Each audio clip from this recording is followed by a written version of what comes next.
Donc, petit récap sur l'année de conso énergétique de la maison. Donc, l'électricité, je le fais sur une année calendaire et le bois sur une année de chauffage. Bon, on n'a pas tout à fait fini avec le 1er mars, mais bon, là, ça fait déjà, je pense, une bonne semaine, même plus, que j'ai pas fait de feu et la prochaine semaine doit faire bon.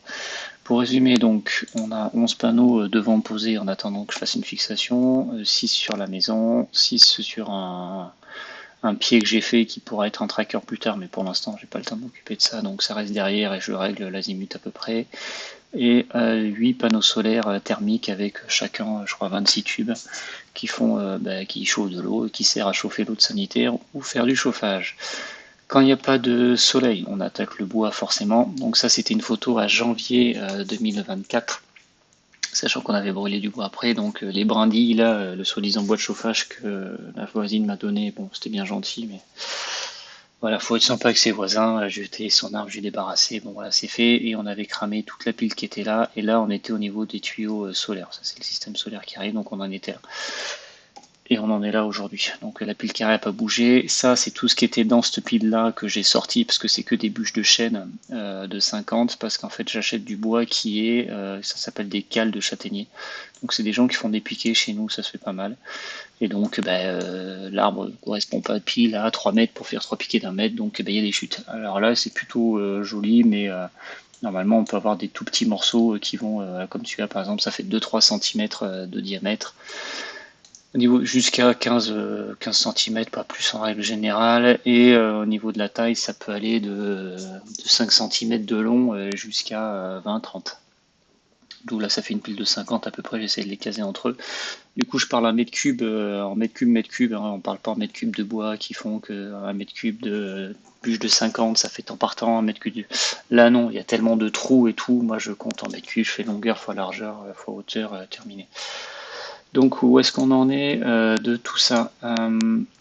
Au niveau ELEC, j'ai repris toutes les factures, donc on en est à 217 euros. Alors sachant qu'il y a un changement à l'automne, les prises au boulot pour recharger les voitures ont été supprimées. Et à l'automne, le chargeur solaire qui s'occupe des panneaux sur le toit a pété. Donc les panneaux sur le toit n'ont pas fonctionné depuis mi-novembre, la pire période. Mais bon, c'est comme ça, et on n'a toujours pas son remplaçant, c'est garanti, mais visiblement je devrais quand même payer une bonne partie parce que soi-disant c'est de ma faute, donc on essaie de négocier là-dessus. Donc sur l'électricité, on voit que les dernières mensualités ont monté parce qu'il fallait faire charger les voitures à la maison. Mais voilà, la maison, après nous, on est full élec, hein, forcément, étant donné qu'on est quasiment déconnecté du réseau. Il n'y a pas d'abonnement gaz ou autre, je veux pas du tout. Donc on est chauffé au bois, enfin on a comme énergie, on a bois et élec, point barre. Donc 217 euros d'électricité. Ah oui, on a changé de fournisseur ici, parce que vu qu'on devait charger les voitures, je voulais un tarif de nuit vraiment avantageux, donc c'est pour ça que j'ai eu un changement de fournisseur ici. Donc 217 euros d'électricité pour toute la maison. Et en termes de bois, donc ça c'est la taille que peut faire la pile. Le reste, ce qui est par terre, et ce que j'ai sorti de la pile. Donc en gros, on a consommé un peu plus de 2 mètres cubes, 2,2 mètres cubes.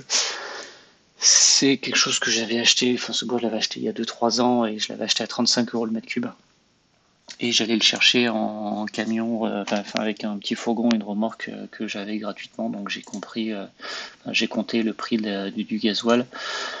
Donc on arrive à moins de 100 euros pour chauffer la maison et fournir l'eau chaude sanitaire à 4 personnes en temps normal, et on peut aller à 5, 6 le week-end, voire, enfin ça dépend. Mais voilà, minimum 4. De octobre à maintenant mars. Donc très raisonnable là-dessus. On peut voir, il y a des périodes de bosse et des périodes hautes. Donc depuis le début de l'année, là, c'est le JDAM qui nous montre la tension de la batterie depuis le 1er janvier. Donc, on voit qu'il y a des périodes avec des nuages. Quand vous avez des séparations comme ça, là, c'est clairement on est revenu sur le réseau.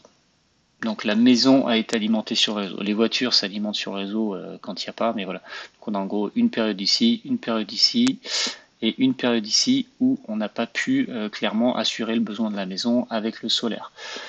Cependant, il faut prendre en compte quand même que j'habite dans un trou, les panneaux solaires sont très à l'ombre, sauf ceux qui sont sur la toiture, mais si vous avez bien écouté depuis le début, ceux qui sont sur la toiture sont arrêtés depuis novembre, donc ils ne peuvent pas participer, donc c'était pas la meilleure des années.